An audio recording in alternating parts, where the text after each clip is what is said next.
রোজা রেখে যে ব্যক্তি মিথ্যা কথা, মিথ্যা কাজ মানে পাপ কাজ, অন্যায় কাজ ছাড়তে পারল না, তার না খেয়ে থাকা, না পান করে থাকাতে আল্লাহর কিছু যায় আসে না।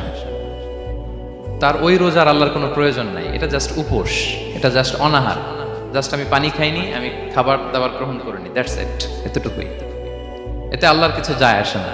এটার কোনো সিগনিফিকেন্স আল্লাহ তাআলার কাছে নাই যে রোজাও রাখলো আবার মিথ্যাও বলে, রোজাও রাখলো আবার গীবত করতেছে, রোজাও রাখে অন্যের জন্য অকল্যাণ কামনা করে, রোজাও রাখে খারাপ কাজ করতেছে, নিষিদ্ধ কাজগুলো করতেছে। তাহলে এই রোজা রাখা না রাখার সময় এই রোজায় কোনো ফায়দা নাই। একটা ওয়ার্নিং পাওয়া গেছে না এখানে, যে ওয়ার্নিং, রোজা রেখে সাবধান, কোনো পাপ কাজের সাথে জড়ানো যাবে না।